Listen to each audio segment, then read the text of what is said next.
Good morning students, RJ channel में आपका स्वागत है।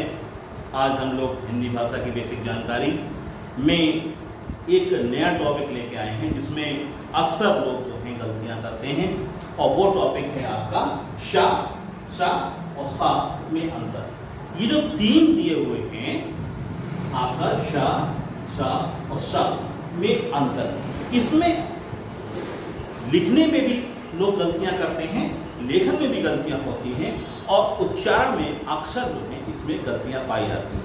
ये तीन सा हैं। पहला सा आपका ये शा, दूसरा ये शा और तीसरा सा।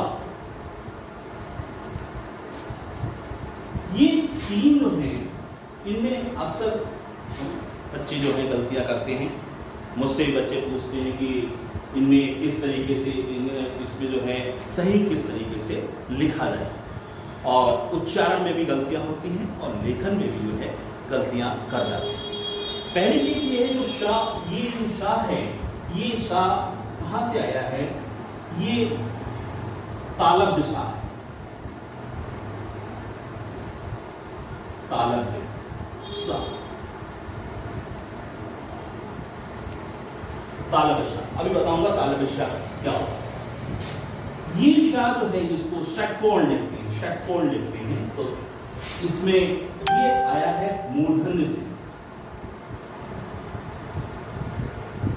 इसको मूर्धन्य शा, और ये सा जो है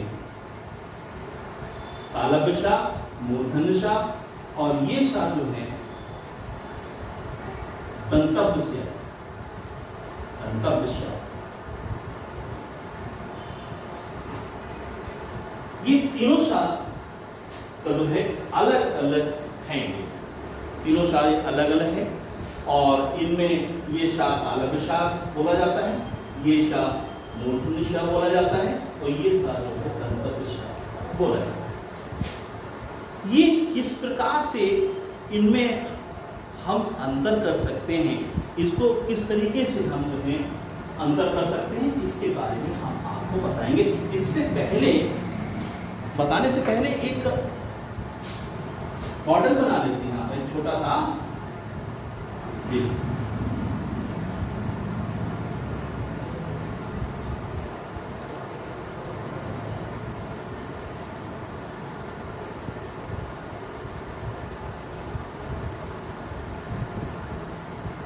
ये हमारा जो है मुंह है उसका पार्ट है, ये निचला जबड़ा है और ये ऊपर का जबड़ा, निचला जबड़ा।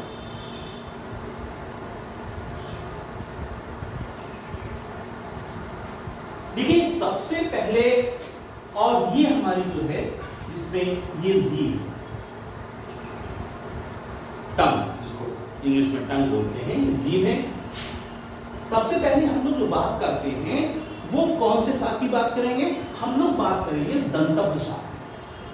ऐसा सा जो दांतों के बीच में जब जीभ आती है और उस स की ध्वनि आती है, आप स बोल के देखिए, स स स।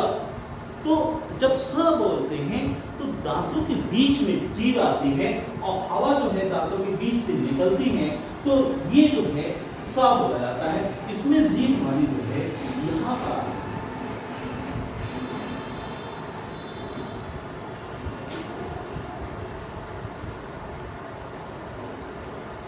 जब दांतों के बीच में दंतव्य स बोलते हैं स, तो जीभ जो है वो हमारी दांतों के बीच में होती है, तो इसको हम दंतव्य सा बोलते हैं। और इसके शब्द कौन कौन से हैं?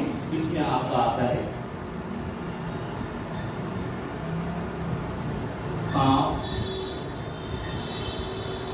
सपेरा, सीढ़ी,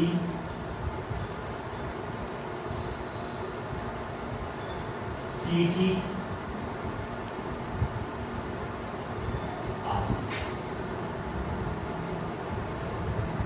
ये आपका सांप, सपेरा, सीटी और सीटी, ये शब्द जो हैं इसमें बोले जाते हैं। ये तो हो गया आपका दंतवृषा। इसके बाद एक शब्द और आता है आपका तालव्यशा।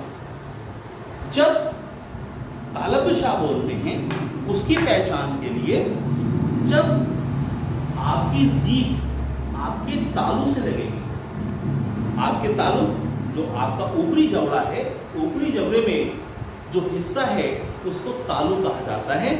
जब जीभ वहां पर आपकी लगती है और वहां से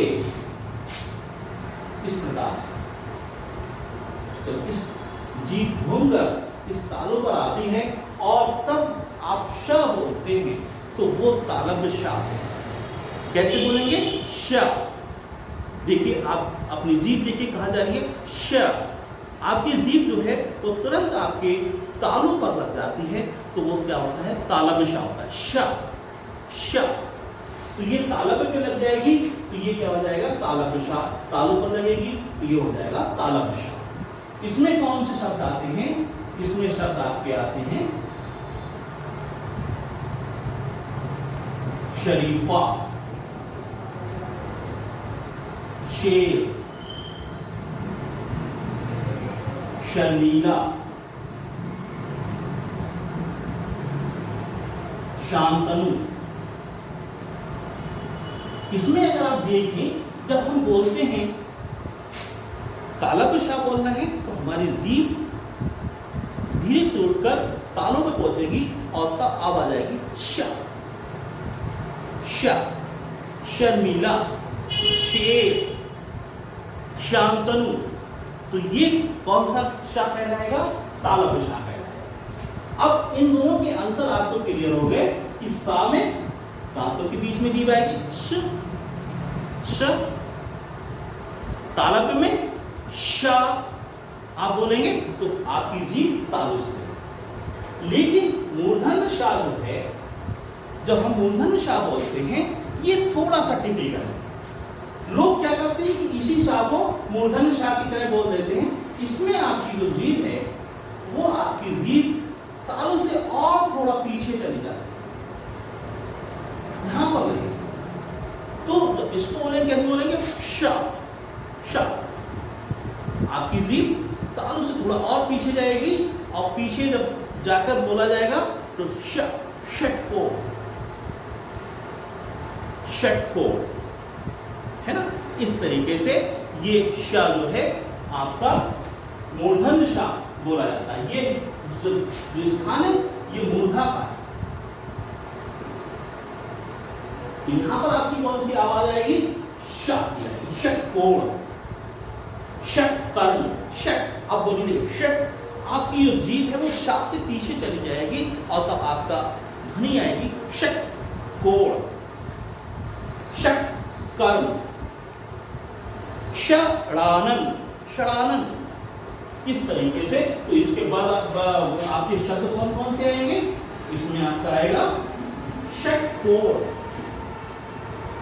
षटकोण, षडानन,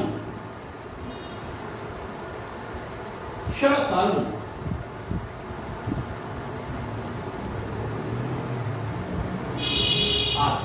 ये इसमें मुझे आपके शब्द आएंगे। लेकिन फिर भी आपको अगर पहचान करनी है, शा में जो आपका दंतवृषा है और मूर्धन्य आपका दंतवृषा और तालुशा जो है उसमें एक पहचान जो है हमारे बड़े बूढ़े भी बताएगा। अगर उनकी बातों को ध्यान दें तो वहां पर वो बताते थे कि जो दंतवृषा है और ये शा तालव्यशा है, इसमें खास बात क्या है? वो ये कहते थे कि जो सीटी वाला सा है उसमें सीटी नहीं लिखी जाती। जिस श में सीटी की आवाज सुनाई देती है उसमें शब्दों में सीटी नहीं लिखते हैं। अब देखिए ये वाला शा है, जब इसको आप बोलेंगे तो इसमें आपको एक सीटी की ध्वनि सुनाई देगी। देखिए श, श। तो ये तालब शाह जो है, ये तालब शाह में कौन कौन से शब्द आते हैं? शरीफा, शेर, शर्मीला, शांतनु। लेकिन इसमें सीटी बोलती तो है, आपके मुंह से सीटी की आवाज आती है, लेकिन सीटी लिखी नहीं जाती। तो ये इसकी पहचान है। दूसरा दंतव्य शाह जो है, उसमें सीटी की आवाज नहीं आती है, लेकिन उसमें शब्द सीटी लिखा जाता है। देखिए किस तरीके से ये जो सा बोलते हैं, इसको सा बोले सा से सपेरा, सा से सा। इस सा में जब आप शा बोलेंगे, इसमें सा बोलेंगे, इसमें सीटी की आवाज नहीं आएगी, लेकिन सीटी शब्द जो है इसमें लिखा जाता है। तो ऐसा शब्द जिसमें सीटी की आवाज आती है वो तालब शाह होता है, और ऐसा शब्द जिसमें सीटी की आवाज नहीं आती है उसे सपेरा या दंतव्य शाह बोलते हैं। और बीच का आपका मूर्धन्य शाह रह गया। मूर्धन्य शाह जो है ये कैसे बोलते हैं? श कर्म, शरानन और षटकोण, श। तो इसमें सा जो है जब बोलेंगे तो इसमें आपकी जीभ जो है वो पीछे मूर्धा में चली जाएगी, और तब इसमें ये आवाज आपको सुनाई देगी। इस तरीके से इन तीनों में अंतर हो जाता है। लेखन में लोग क्या करते हैं? लेखन में इस सा की जगह इस सा को लिख देते हैं, और इसको लिखते हैं तो ये थोड़ा सा मान्य नहीं है कि आप इस सा की जगह इस सा को लिखते हैं। वैसे ये जो दोनों जो शाह है, ये वर्ण है, ये श और षट, ये दो शाह हैं, ये संस्कृत भाषा में ये अधिकांश सा जो है प्रयोग में लाए जाते हैं, और हिंदी में इस सा को जो है प्रयोग में लाया जाता है। तो अब मैं समझता हूं कि आपको श, श और स में तीनों में जो है क्या अंतर है ये आपको क्लियर हो गया होगा। और मैं ये चाहूंगा कि आप इस वीडियो को अंत तक देखें, और इसको लाइक करें, सब्सक्राइब करें और कमेंट करें। उस कमेंट के माध्यम से हमें पता चलेगा और हम आपको और भी नई नई जानकारियां देंगे।